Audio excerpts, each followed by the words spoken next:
En el silencio húmedo del parque, justo cuando el amanecer empezaba a rasgar la oscuridad, un sonido subió como una herida en el aire. No era llanto humano, era un gemido grave, enterrado entre las hojas, que clavó a José en el sitio como si alguien le hubiera puesto la mano en el pecho. La bicicleta se le resbaló de las manos. El manillar tintineó contra el banco y quedó rodando sin prisa hacia la acera mientras él avanzaba a pasos cortos, descalzando el rocío con la suela de los zapatos. No había gente en el parque a esa hora, solo el olor a tierra mojada y el rumor lejano de un motor.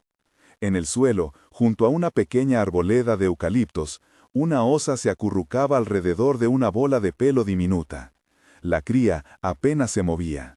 La osa movía la cabeza con lentitud, olfateaba el cuerpo inmóvil del cachorro y emitía ese mismo sonido bajo, como si su garganta no encontrara aún la forma de llorar. Sus ojos, grandes, húmedos, relucían en la penumbra. Al acercarse, José sintió una punzada que no quería nombrar, la misma negociación muda entre querer correr y quedarse. Había, en la mirada de la osa, algo que hizo temblar sus manos. No solo miedo o dolor, había la misma fragilidad que había visto en los ojos de su hija Valentina la primera vez que le aferró los dedos con confianza, meses atrás, cuando el mundo parecía a punto de desmoronarse. José era joven, de piernas largas y manos aún con la seda de callos recientes. Llevaba una mochila vieja donde guardaba el currículum arrugado y el número de un hombre que le había prometido trabajo la semana anterior. Había pasado la noche antes preparando la ropa, ensayando la manera en que diría su historia en la entrevista. Si todo salía bien, sería un cambio que podría sostener a Valentina, pagar la renta que siempre les perseguía, comprarle leche en polvo sin mirar el saldo del banco. La oferta estaba en su bolsillo, literal y figurada, un mensaje programado para sonar a las 8 en punto con la confirmación. Pero ahora, frente a la osa, el sonido del teléfono pareciera lejano, como si perteneciera a otra vida. Hizo lo que su padre le había enseñado, no acercarse demasiado a un animal que protege crías. Se detuvo a una distancia prudente, mantuvo la calma, dejó que el pulso se le asentara. La osa no lo miró con agresión, lo miró con una atención pesada, de quien vigila una chispa que puede prender fuego. Su respiración salía en hileras cortas, y de vez en cuando bajaba la cabeza para rozar con el hocico el costado del cachorro. José se arrodilló, lento, y buscó en la mochila una botella de agua. No era mucho, pero la mano le tembló menos cuando la ofreció, no para la osa, sabía que eso sería un riesgo, sino para humedecer un paño y acercarlo con una vara flexible entre los dedos, como si fuese un mediador inútil entre dos mundos. El paño quedó empapado. Cuando lo acercó lo justo, la osa olfateó, retrocedió apenas, y luego, con un movimiento lento y casi imperceptible, le permitió que rozara el cuerpo de la cría. José palpó con cuidado. La piel del cachorro estaba caliente, el pecho apenas subía. No había laceraciones abiertas, ni sangre a borbotones, eso le dio un respiro. Había contusiones, tal vez una fractura, el tipo de daño que podía arreglarse con tiempo y cuidado si llegaba ayuda. El problema era que no había nadie especializado en esa hora y que cada minuto contaba. En ese primer instante, el parque se llenó de pequeños sonidos, pasos en la grava, una bicicleta que se detuvo, la voz apagada de una mujer que no quería perturbar. María llegó primero, con el chal puesto al revés, los ojos rojos de sueño y la determinación de quien ha soplado muchas injusticias en el barrio. Estuvo apenas a unos metros, se quitó el chal y lo ofreció como una sábana improvisada. «No te acerques, José», dijo en voz baja, pero su mirada no era de acusación, más bien parecía una invitación a sostener la situación. En menos de 10 minutos, la curiosidad hizo su trabajo, y la gente empezó a aparecer. La vecina de la panadería con una caja de galletas, un joven que trabajaba en la estación de buses con vendas en la mochila, el abuelo Enrique con su bastón y la memoria de muchas tardes de lluvias. Cada uno traía algo, agua, sábanas, una radio que no funcionaba, la mano temblorosa de alguien que había tocado animales heridos antes. No todos iban a ayudar, algunos miraban desde lejos, sordos al imperativo de acercarse. Pero lo que comenzó como una reunión de curiosos se transformó pronto en un pequeño equipo improvisado. No había ningún plan maestro, solo la urgencia compartida y la lógica sencilla de tener manos dispuestas. José se encontró organizando sin querer. Pidió que uno de los jóvenes fuera por el coche de María para llevar a la cría al veterinario si se podía. Otro fue por el tarro de cloro para limpiar el paño. Alguien más ofreció su bufanda para hacer un torniquete suave, mientras el abuelo Enrique, con la voz rasposa, contó que en sus tiempos habían sacado a 2 perros de un zanjón con menos recursos. «No la hormiguees, amigo», le dijo al muchacho que proponía sedar a la osa. «No sabemos qué hará. Esto es protección, no un experimento». Mientras la comunidad se armaba de lo que tenía, José sintió otra presión en el estómago, la llamada que debía sonar a las 8. Había pensado ir a la entrevista después de dejar a Valentín en la escuela. Tenía la esperanza de que el día se plegara a sus planes. Pero aquella mañana todo parecía subordinado a otra urgencia, más elemental. Recordó la minúscula mano de Valentín aferrada a su dedo en la madrugada, cuando la tormenta se metió por las rendijas de la casa y la hija le pidió que se quedara hasta que ella pudiera dormirse. Recordó que la casa estaba más silenciosa desde que su esposa había muerto, y que el ruido del reloj a la madrugada se había vuelto un antagonista constante. Valentina dormía esa mañana todavía, y él se debatía entre dejarla sola 1 hora más y arriesgar la vida de aquel cachorro que hacía que una madre osa murmuraba como un río herido. Fue entonces que, entre el murmullo, la comunidad se volvió hacia él como buscando un capitán. «Tú la viste primero», dijo María. «¿Qué hacemos?» En la mochila, el papel con el número del empleo le quemaba como una promesa a medias. José pensó en el alivio que traería, en la mesada que quitaría la ansiedad de su mirada. Pero también vio el cuerpo pequeño y recostado del cachorro, esa bola de pelo que no podía pagar hipotecas ni comida, y la osa que vigilaba con una fidelidad que le recordaba las noches en vela en las que Valentina le pedía historias hasta quedarse dormida. «Si esta historia te toca, suscríbete para escuchar más relatos que inspiran», dijo, como un guiño hacia un mundo más grande que el parque y como una forma pequeña de recoger la emoción que latía entre los presentes. Fue una frase suave, más para unir que para pedir, una manera de invitar a quien escuchara más tarde a no soltar la sensación que se iba construyendo allí. La oferta de trabajo parecía algo distante cuando José acordó con los demás un plan básico: estabilizar al cachorro lo suficiente para que pudiera moverse, evitar cualquier choque con la madre y conseguir un transporte. Nada heroico, nada cinematográfico, gente, objetos comunes, soluciones de barrio. Hubo quien propuso llamar a las autoridades, pero el barrio conocía las respuestas oficiales. Tardarían, preguntarían, enviarían gente con protocolos que podían implicar separar al cachorro de su madre, o peor aún, traer a alguien que no comprendiera la urgencia. Abuelo Enrique habló de forma pausada, y cuando habló, la gente se aquietó. «No somos héroes», dijo, «pero sí podemos ser mano y ojo. Hace años, cuando la inundación nos dejó sin techos, nadie vino, nos tocó a nosotros, y así salimos adelante. Nunca creí que terminaría aquí, junto a un animal, repartiendo agua, pero la lección es la misma: cuidamos lo que nos queda». Su voz fue un ancla. Esa memoria colectiva era la que ahora empujaba a la masa de vecinos a actuar. Los minutos se estiraron en una mezcla de calma tensa y pequeñas victorias. Encontraron una vieja caja de madera que sirvió de camilla, improvisaron una hamaca con una sábana para transportar a la cría, y alguien trajo un termo con agua tibia que las manos de María usaron para humedecer el hocico del cachorro. José se quedaba cerca de la osa, con la mirada fija en sus ojos, como si pudiera decirle en silencio que todo estaría bien. Sabía que no podía prometerle nada, no había milagros fáciles ni consultas garantizadas, pero podía sostener el espacio donde el riesgo se volvía menos solo. No tardaron en aparecer los primeros tonos de disputa. Un grupo de hombres que no vivían en el barrio se plantó al borde del parque. No traían recursos, traían una manera diferente de ver las cosas. Sus palabras eran cortas y duras. «Esto es peligroso, hay crías por aquí, y la gente va a pasar». Uno de ellos propuso llamar a la autoridad, otro habló de sacar a los animales de la zona. Sus gestos eran de imposición más que de preocupación. A diferencia de la comunidad, que hablaba con ayuda en la mano, aquellos forasteros parecían buscar un resultado inmediato: desplazar, anular, decidir. La pelea no fue desde el principio física, fue una lucha de sentido. José intentó dialogar.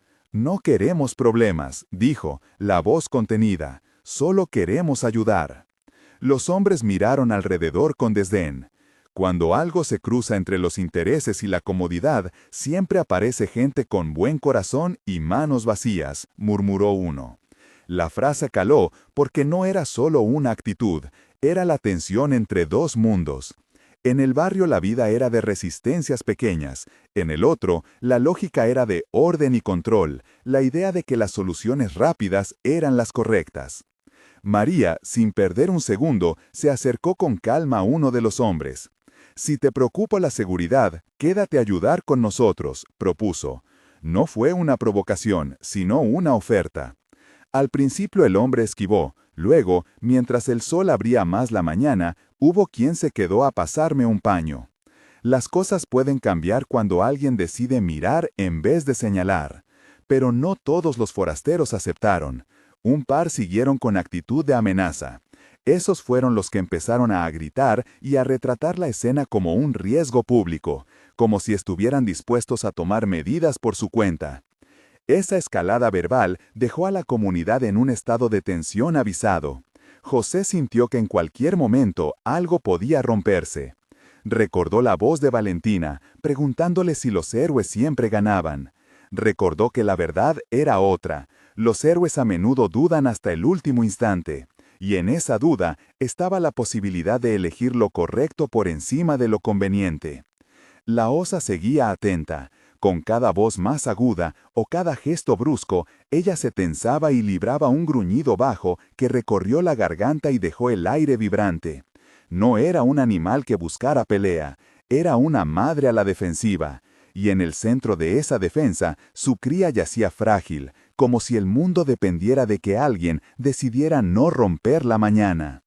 Algunos vecinos trajeron mantas para cubrir a la cría y reducir el estrés. Otros se repartieron las tareas: buscar un veterinario de emergencia que viniera sin burocracia, conseguir una camioneta para el traslado e improvisar férulas con palos y tela. El plan parecía funcionar, hasta que uno de los forasteros decidió que lo suyo era la contundencia. Adelantó su cuerpo, como si avanzara a empujar a alguien. Un joven del barrio, al ver eso, se plantó frente a él con las manos abiertas. «No van a tocarla». No hubo intención de pelea en su voz, sino la firmeza de quien cuida algo que le importa. Fue en ese momento cuando el parque dejó de ser solo un lugar entre casas y se transformó en otra cosa, en un borde donde la humanidad se medía. La comunidad, que días antes quizás hubiera peleado por causas menores, se alineó como un conjunto que no aceptaría que la decisión externa rompiera lo que estaban haciendo. Fue un gesto pequeño, de gente que no quería violencia, sino dignidad, pero que tuvo el peso de una muralla. Y entonces, desde la espesura que limitaba el parque con el bosque, vino un nuevo sonido. Al principio fue un crujido sordo, como ramas que se resignan al paso de algo grande. Luego un soplo profundo que recorrió el aire y no se parecía a ningún ruido humano. José se quedó rígido. No era un rugido en la forma clásica, era una vibración del suelo, algo ancestral. Los que estaban más cerca del borde se agazaparon y hasta los más duros sintieron un escalofrío distinto, como si algo más antiguo que ellos se aproximase. De entre las sombras emergió una figura inmensa. No era solo un oso más, era otro ser de su especie, más grande, la espalda ancha y el pelaje con matices grisáceos por la noche y las cicatrices de la vida. Se plantó al borde del claro y con un movimiento lento inclinó la cabeza hacia donde la osa yacía con el cachorro. Entonces llegó el sonido que quedó grabado en la memoria de todos, un lamento bajo, prolongado, que no se parecía a ningún lloriqueo que hubieran escuchado en la ciudad. Era un sonido grave que llevaba dentro un contenido de pérdida, de dolor que no se curaba con palabras. Algunos lo describieron después como llanto, otros dijeron que era un llamado antiguo, una comunicación sin lenguaje. Lo cierto era que hizo que la gente dejara de hablar y que las manos se apretaran en bolsillos y telas. La osa, al escuchar ese lamento, alzó la cabeza. Sus ojos se clavaron en el animal grande que había llegado. No hubo saludo, hubo reconocimiento. La cría, que hasta ese momento había respirado como si cada bocanada fuera una batalla, inquietó la nariz y emitió un pequeño ruido que alguien confundió con esperanza. El gigante, el que muchos denominarían después como el padre del cachorro, avanzó con pasos que parecían medir la gravedad del mundo. No se lanzó a la pelea ni a la violencia, se acercó y a la distancia prudente que permiten dos animales salvajes, dejó caer la cabeza, olfateó a la cría con delicadeza y luego, contra toda previsión, inclinó su cabeza hacia la osa como si pidiera licencia para hacer algo que solo podía tener sentido en la intimidad de su especie. En ese instante, la imagen del oso que llora por su cachorro se instaló en la mente de José con una fuerza que lo electrificó. No era una metáfora. Allí, en el silencio tenso entre los árboles, un animal enorme dejó escapar un sonido que sonaba a lamento. No había antropomorfismo fácil en ello. Nadie puso palabras humanas en su boca. Sin embargo, la escena transmitió una verdad simple y devastadora. El sacrificio se asomaba en la disposición de un ser a pagar un precio por un hijo. La osa había dado su fuerza para cubrir a la cría. El padre, ahora, acudía con su propio dolor a la orilla. Los forasteros retrocedieron un paso. No esperaban aquello. Algunos murmuraron que había que llamar a alguien con experiencia en fauna. Otros, en voz baja, reconocieron que el asunto les había tomado por sorpresa. La tensión no desapareció, se transformó. Ya no era solo el empuje de un grupo por tomar control, sino la posibilidad de que la situación trascendiera la capacidad humana de intervención. En ese borde, la comunidad y la naturaleza se miraban con una mezcla de respeto y miedo. José sintió una claridad helada en la cabeza. La decisión que había que tomar no era solo sobre el cachorro o la osa, era sobre qué tipo de barrio querían ser. ¿Se plegarían ante la lógica de quienes querían imponer su orden? ¿O defenderían aquello que, en su fragilidad, mostraba una grandeza que merecía ser protegida? Mientras su mano se cerraba en torno a la botella de agua, recordó cada noche de insomnio de Valentina, cada vez que su hija había necesitado algo y él le había dado lo que pudo. No era una cuestión de heroísmo épico, era la acumulación de pequeñas lealtades.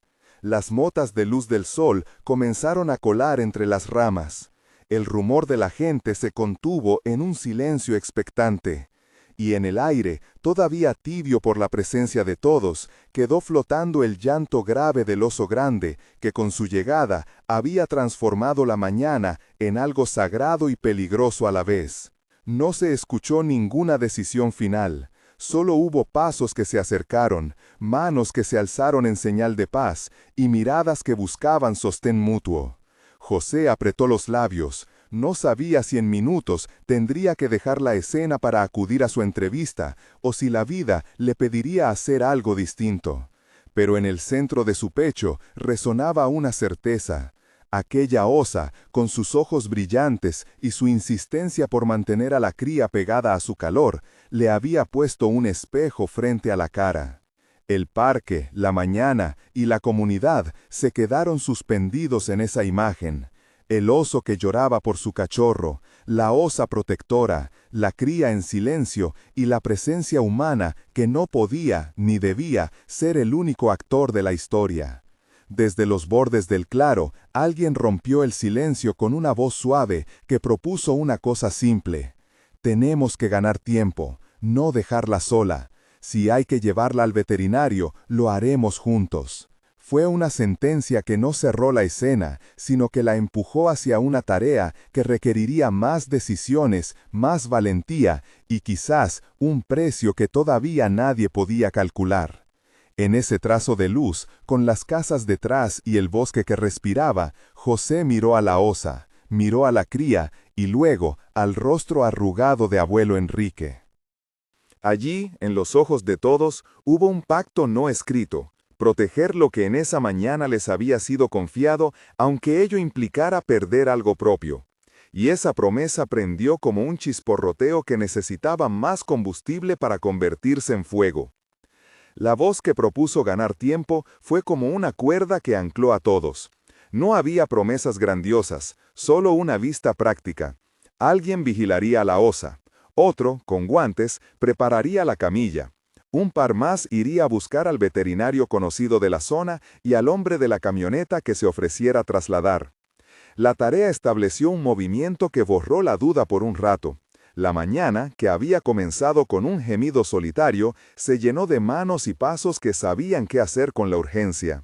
José se puso a la obra con una naturalidad que le sorprendió hasta él. No era un líder preparado, era un padre que por instinto sabía cómo dividir una carga. Mandó a los jóvenes a conseguir tablones y cuerdas para la camilla. Pidió que alguien tapara a la cría para que el calor corporal se conservara. En su bolsillo, el mensaje pendiente seguía sin sonar. Cada vez que su teléfono vibraba en los pantalones, un filo de ansiedad lo atravesaba. Cada vez que no vibraba, otro tipo de ansiedad lo llenaba, la de dejar sin atender a quien lo necesitaba ahora. María movía a la gente como si la parcela de aquel parque fuera su cocina. Dio órdenes con suavidad, ofreció sonrisas, sostuvo miradas cuando alguien flaqueaba. «No se quemen», dijo a quien quería correr. «Si nos apresuramos, podemos empeorar las cosas». El abuelo Enrique, sentado en el banco, hacía de memoria viviente. Recordaba nombres de personas que podrían ayudar, lugares donde conseguir mantas limpias, comercios que cerraban tarde y podían prestar una camioneta. Su voz, en contraste con la agitación de la mañana, era un mapa antiguo que guiaba. En un momento, un chisme se corrió. ¿Alguien conoce al doctor Ramos? Una joven, la de la estación de buses, asintió con la cabeza y dijo que lo llamaría. El llamado fue breve. La noticia de que alguien respondía se propagó como un aleluya pequeño entre los reunidos. No porque se esperara un milagro, sino porque la presencia de un profesional podía dar respuestas claras. «Vendrá, pero tardará», dijo la chica al regresar. «Está atendiendo una urgencia en la ruta. Dice que se acerque la camioneta y que si pueden, estabilicen la cría». Estabilizar. Era la palabra de aquel día. Todo lo demás pasó a segundo plano. La idea del trabajo, la entrevista, el reloj. José sintió cómo su cuerpo se vaciaba de prioridades que parecían tan tajantes la noche anterior. El trabajo seguía ahí, dispuesto a ser reclamado, pero la vida que sufría delante de él les daba a todos una lección distinta sobre lo que valía la pena no postergar. Los forasteros que antes amenazaban volvieron a asomar la cabeza, con menos bravatas y más curiosidad. Había entre ellos quien escudriñaba para grabar, para llevarse la escena como trofeo de una mañana. Otros se quedaron en la periferia, esta vez sin provocar. Un hombre de rostro duro, que antes había mostrado menos empatía, se encontró hablando con una vecina que le ofreció una taza de café fuerte. La taza en la mano parecía, por un instante, una tregua. No todos los corazones se ablandaron, pero la mayoría de los gestos cuidaban el borde de la dignidad. Cuando el gabinete improvisado estuvo listo, alguien metió a la cría con cuidado en la camilla. No fue fácil, el miedo de la osa lo hacía todo tenso.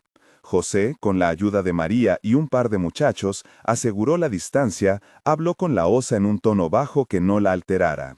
En esos minutos, en los que el sol ya medía su altura sobre las casas, la escena fue casi litúrgica.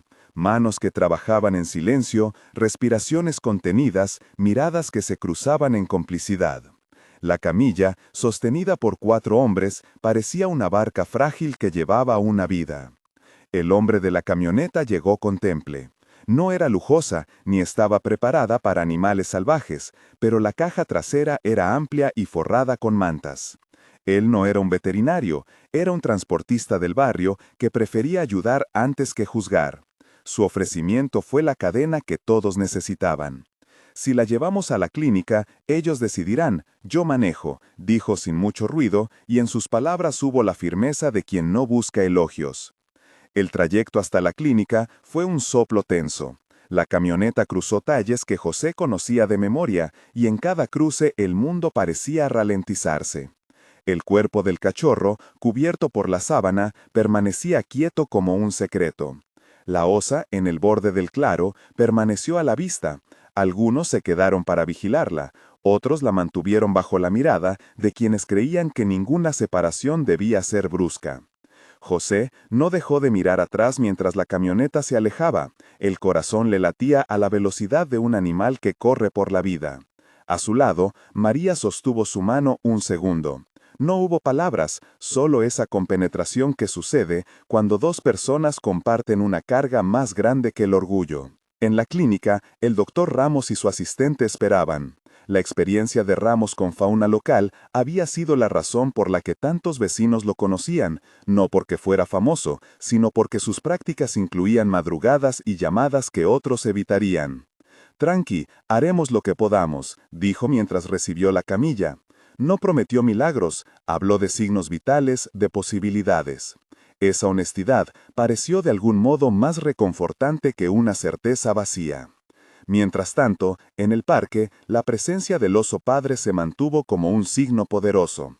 No se mezcló con los humanos, mantuvo su distancia, olfateó, cubrió con su cuerpo la sombra de la osa y miró, de vez en cuando, hacia el claro donde la comunidad trabajaba. Susurros de admiración corrieron entre quienes lo observaban. José, que había vuelto a la orilla, sintió que la figura del animal era un espejo en el que él podía ver su propio reflejo, enorme frente a la necesidad, pero también vulnerable en su dolor. Los forasteros, viendo que la escena se volvía más complicada y que la atención pública aumentaba, decidieron irse. No hubo forcejeo final. La presencia del oso grande, la mirada firme de la gente y la llegada lenta pero segura del doctor Ramos hicieron que desistieran. Uno de ellos, antes de marcharse, murmuró algo sobre cosas que no entienden. Otro, ya más callado, devolvió la mirada de forma menos hostil, como si hubiera aprendido algo por el camino. La salida de los forasteros no fue una victoria belicosa, fue una rendición silenciosa ante una decisión colectiva que había levantado una muralla de humanidad. En la clínica se hicieron radiografías sencillas. El equipo trabajó con aparente urgencia, pero sin prisa estéril. El diagnóstico inicial fue cauteloso: contusiones, posible fractura en una pata delantera, deshidratación y signos de estrés severo. Nada que resonara como sentencia absoluta, nada que ofreciera garantías. El doctor Ramos sugirió estabilizar y mantener al cachorro en observación. La decisión sobre una intervención mayor quedaría para cuando el animal se recuperara un poco del sobresalto y pudiera ser examinado con calma. Hay que ver cómo responde en 48 horas, dijo, y en ese tiempo se jugaban muchas probabilidades. La noticia circuló ahora con un tono distinto. La comunidad, que había sentido la cruda posibilidad del peor escenario, respiró con una mezcla de alivio y cautela. Alguien propuso un turno de vigilancia en la clínica, otros ofrecieron donaciones para cubrir gastos. La familia de José se enteró porque María se movió como una mensajera que quería cerrar la red que habían abierto. Se quedó en observación, dijo por teléfono, y la voz de Valentina, escuchada por José a través del auricular, exhaló un soplo de alivio que lo desnudó de angustia por un par de minutos. A la salida de la clínica, José caminó de vuelta al parque con pasos más lentos. La osa estaba ahí todavía, con el lomo pegado al suelo, mirando en la dirección por donde había partido la camioneta. De vez en cuando se incorporaba para olfatear el rastro y luego volvía a su postura. No buscó consuelo en las manos humanas, parecía simplemente aceptar la compañía. José se sentó a cierta distancia y la miró. En su mente, un torrente de imágenes, Valentina sonriendo en la cocina, su esposa ausente en los muebles, las noches en vela, desfiló como si el día empujara a que todo fuera revisado. Él no habría elegido ser héroe, eligió estar presente, y en esa decisión había una humildad que le cambió la mirada sobre sí mismo. Esa tarde, la noticia se difundió por el barrio. Un comercio donó unas mantas, la panadería ofreció pan para quien cuidara del lugar, y una cuenta comunitaria empezó a llenarse con aportes pequeños que mostraban algo simple, la suma de lo que cada uno podía. La respuesta no llegó de afuera como una máquina perfecta. Llegó de adentro, a base de gestos repetidos y de confianza entre personas que no siempre tuvieron razones para creer en la buena voluntad del otro. Mientras las horas transcurrían, José volvió a su hogar con el cuerpo cansado y la cabeza llena. Valentina lo esperaba con la almohada arrugada, los ojos que todavía conservaban el brillo de la inocencia. Ella se lanzó a sus brazos sin preguntar por el trabajo ni por la entrevista, solo necesitó el abrazo.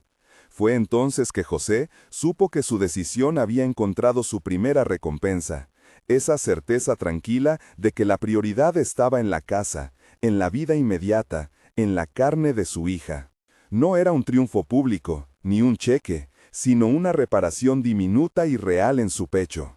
Esa noche, mientras las calles se quedaban con la luz amarilla de los postes y el parque recuperaba el sueño que tenía antes del alboroto, José se sentó con Valentina en el viejo sofá. Le contó, con la voz baja, lo que había pasado en la mañana. No inventó detalles heroicos, dijo que habían ayudado a una osa y a su cría, que la comunidad se había unido, que un médico estaba atendiendo al cachorro. Valentina escuchó con ojos grandes, y en su cara se leyó una mezcla de asombro y orgullo.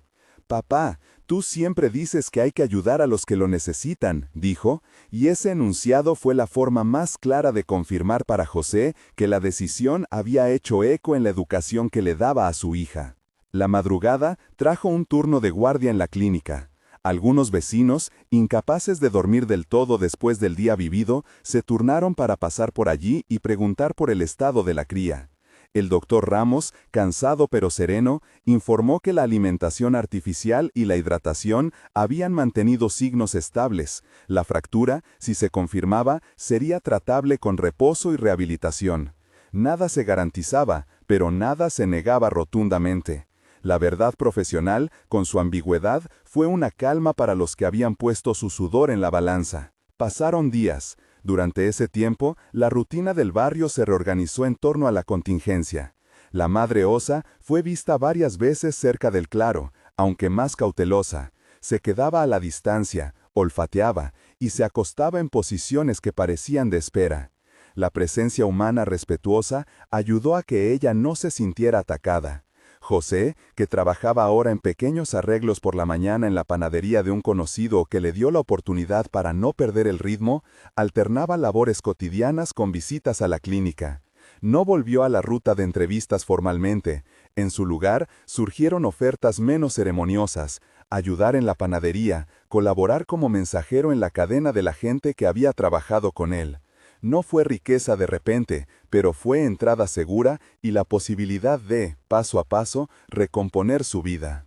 Durante ese tiempo, la comunidad aprendió procedimientos simples: cómo acercarse para mantener la calma de la osa, dónde dejar agua y comida a distancia para no perturbarla, cómo organizar turnos para cuidar del parque sin invadirlo. Se gestó una forma básica de convivencia con la fauna que no buscaba domesticar, sino entender el respeto. José participó en reuniones donde se habló de carteles que indicaran precaución, de contactar a organismos que protegieran la fauna local y de formar una pequeña red vecinal de respuesta rápida. No se trataba de una solución perfecta, era una suma de ideas pequeñas que nacían de la experiencia compartida. En la clínica, la cría fue estabilizándose con el paso de los días. Los primeros pronósticos, que habían mantenido un margen de duda, fueron mejorando de a poco. El veterinario y su equipo celebraban pequeños avances: una respiración más regular, la movilidad ligera de una pata que antes no respondía. Cada logro se festejaba con discreción y sin discursos triunfalistas. José iba cuando podía, a veces con Valentina, que quería ver con sus propios ojos a la criatura de la que su padre le había contado tantas historias. Ella no necesitaba explicaciones científicas. Con ver al cachorro masticar un poco de alimento, su mundo se llenaba de una esperanza simple. En uno de esos días, cuando el sol ya calentaba más y la brisa olía a pan recién hecho, el doctor Ramos llamó a José aparte. «Tú fuiste uno de los que ayudó a traerla», dijo con la voz que mezclaba responsabilidad y afecto. No se trató de reconocer héroes, fue más bien un modo de agradecer a quien había tejido la primera cuerda. Hemos decidido que, por la seguridad de la osa y el cachorro, vamos a intentar que la cría esté en observación unos días más. Luego, si todo va bien, coordinaremos con la reserva para una posible reintegración parcial si es viable. Pero antes que nada, calma, tiempo y menos estrés. La mente de José bebió esas palabras con atención. La incertidumbre persistía, pero la dirección era clara: cuidado profesional, pasos prudentes. El parque volvió a ser un lugar de paseos, de juegos, de domingos con bicicletas, pero nadie volvió a mirarlo igual. Cada banco llevaba la memoria de la mañana en que la comunidad se alineó. Los niños que antes corrían sin mirar aprendieron a bajar el volumen de sus juegos cuando pasaban cerca de la arboleda. Las familias que antes usaban el parque para merendar incluyeron en sus recorridos una pausa de respeto a la presencia animal. No era la construcción de una ley, sino de hábitos pequeños que cambiaron el carácter del barrio. La presencia del oso padre se hizo más escasa con el tiempo. Veían su silueta a lo lejos, en el límite del bosque, en momentos en que la cría había sido observada con estabilidad. No había escenas de reconciliación humana-animal en primer plano. Había distancias respetuosas que, sin embargo, mantenían una comunicación tácita. La imagen que cada persona conservó, la del animal que lloraba por su cachorro, siguió siendo el símbolo del vínculo que había movido la historia. No era una ficción emotiva, era la forma en que la naturaleza, con su propia lógica, había mostrado una disposición que muchos reconocieron como sacrificio. En una tarde templada, varios vecinos se juntaron frente a la casa de José. Traían una olla grande de guiso y algunas sillas para compartir. No era un festejo por un final anunciado, era un reconocimiento silencioso de que algo había cambiado. Abuelo Enrique, con sus manos teñidas por el tiempo, golpeó la tapa de la olla como si fuera una campana de la comunidad. «Hoy, que el barrio sigue en pie, vamos a comer juntos», dijo. José se quedó en silencio, con la mirada que a veces le agradecía a la vida la multiplicidad de manos que aparecieron cuando más lo necesitó. No volvieron a hablar de su decisión de la mañana en términos de renuncia o sacrificio. Hablaron de la costumbre renovada de cuidarse. La cría, después de semanas de cuidado, mostró signos tan claros de mejoría que el doctor Ramos convocó a la comunidad a una reunión breve en la clínica. No hubo fanfarrias, simplemente explicó que, si bien quedaba una rehabilitación por delante, los indicadores eran favorables. «No está garantizado que vuelva al 100%, dijo con su habitual honestidad, pero hay probabilidades de que pueda sobrevivir, y si no, que tenga una vida adecuada en un centro de recuperación». Esa franqueza calmó a muchos. Las expectativas habían sido afinadas por la vida real. La esperanza no es una promesa sin condiciones. El día en que la cría salió de la clínica, al menos para una visita breve al parque, mientras evaluaban la posibilidad de un retorno, coincidieron muchas manos. Había una especie de ceremonia sin declaraciones. Se colocó la camilla en el mismo claro donde se había encontrado al principio, pero ahora el ambiente era diferente. La osa apareció, a cierta distancia, y el padre también. La cría, con pasos temblorosos, olfateó el aire. No hubo aplausos, hubo una respiración colectiva, un silencio que pesó menos que una palabra. La reunión de humanos observó respetuosamente. No se forzó un contacto, se mantuvo la distancia que la naturaleza marcaba. José, con Valentina del brazo, miró al animal y pensó en la noche en que su hija le había pedido que se quedara hasta que cerrara los ojos. Pensó en lo que había sacrificado, la entrevista, la posibilidad de un salario diferente, tal vez un tiempo con menos incertidumbre. Y pensó también en lo que había ganado, la certeza de que su vida ahora se apoyaba en actos que podían sostener la dignidad de otros. No era un final feliz de comedia romántica, era un conjunto de pequeñas restauraciones y de nuevas responsabilidades que le habían sido confiadas. Los forasteros que antes habían amenazado nunca volvieron con las mismas intenciones. Algunos regresaron a pedir disculpas, otros se mantuvieron al margen. No hubo persecuciones ni venganzas. La comunidad, más que reclamar justicia, prefirió sostener una narrativa de cuidado. Los que habían actuado con dureza se encontraron con la mirada firme de quienes se habían puesto del lado de la vida esa mañana. Hubo conversaciones en las que se discutió la educación sobre fauna, en las que se propuso a la escuela del barrio una pequeña charla sobre convivencia con animales, y se acordó que la voz colectiva se usaría para enseñar más que para castigar. Poco a poco, la vida continuó su marcha. El trabajo en la panadería dio a José la posibilidad de pagar el alquiler con menos sobresaltos. No fue un sueldo que resolviera toda la precariedad, pero sí le ofreció una mesa más estable donde poner la olla. Su relación con Valentina se fue tejiendo en nuevas costuras. Más cuentos antes de dormir, horarios compartidos y una paciencia mayor para las preguntas infantiles que lograban, de manera casi mágica, aclarar el pensamiento de José cuando él se perdía en preocupaciones. La osa y su cachorro, con el tiempo, dejaron de ser una historia que solo se contaba en las esquinas. En las meriendas, en las tareas escolares, los niños hablaban de aquel amanecer como de una fábula real, la fábula de un barrio que se unió para sostener una vida ajena. Esa narrativa se transformó en un aprendizaje. Los vecinos supieron que la solidaridad no necesita tarimas ni discursos, necesita paciencia, logística improvisada y la disposición para renunciar a algo propio cuando la urgencia lo requiere. En un atardecer donde las sombras alargadas parecían estirar aún más las palabras, José caminó hasta la orilla del parque. Se sentó en el mismo banco donde semanas atrás había escuchado el primer gemido. La brisa olía a eucalipto y a pan horneado, y la calle tenía la calma de quien ha sobrevivido a una prueba. No había himnos ni recompensas públicas, solo la sensación íntima de que su vida había cambiado de pulso. Valentina, a su lado, jugaba a contar historias con una roca que decía ser una montaña. José la miró y sonrió sin aspavientos. Esa noche, antes de dormir, recordó a la osa que había cuidado la cría con un celo que a veces le parecía humano. Pensó en el padre oso que había venido desde el bosque y en la forma en que su lamento había sido la cuerda que unió a la gente. Pensó en la comunidad, en María y en el abuelo Enrique, en la camioneta vieja y en el doctor Ramos, en las manos que le habían ayudado a levantar la camilla y en las que habían sostenido a su hija cuando la angustia la asaltaba. En ese repaso se dio cuenta de algo sencillo. El sacrificio no siempre exige un precio heroico, a menudo pide presencia. Y la presencia, en su caso, había sido suficiente para que una vida no se perdiera sin que nadie levantara la voz. Los meses siguientes trajeron historias de rehabilitación, visitas a la reserva, y la lenta posibilidad de que la cría, si todo seguía bien, volviera al bosque con mejores condiciones para sobrevivir. El proceso fue largo y prudente. No fue un desenlace espectacular, sino una secuencia de cuidados continuos.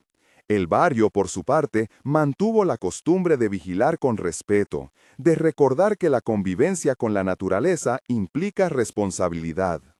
Al final, lo que quedó grabado en la memoria colectiva fue la imagen del oso, inmenso, que hizo un lamento largo por su cachorro.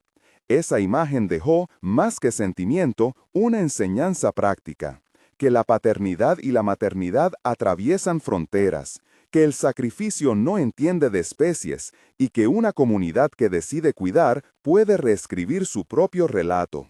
José, en lo personal, no encontró respuestas definitivas a todas sus preguntas. La vida seguía siendo frágil y complicada. Pero encontró una verdad tangible, que su pequeño acto de quedarse, de priorizar la urgencia que su corazón marcaba, había movilizado algo mayor que él, y había devuelto al barrio un poco de calor, de sentido y de orgullo. En una tarde cualquiera, ya con el invierno a la vuelta y el parque menos desierto, José se detuvo a mirar el claro. Un niño pasó cadaleando y gritó una broma. Una mujer regó las plantas. En el cielo, un grupo de aves migratorias cortó la luz. Él pensó en la osa y en su cría, y en la forma en que aquella mañana había cambiado la manera en que todos miraban el mundo. No hubo un acto único que lo resolviera todo, pero hubo un hilo que se tejió entre manos anónimas y rostros conocidos. Esa red fue el verdadero milagro cotidiano, la gente que se presenta. Si esta historia te ha tocado, compártela con alguien que valore las historias de solidaridad y respeto por la vida. Y si te inspira, considera apoyar iniciativas locales de protección animal o participar en redes vecinales que promuevan la convivencia con la naturaleza. A veces, las pequeñas acciones de hoy hacen la diferencia para el mañana.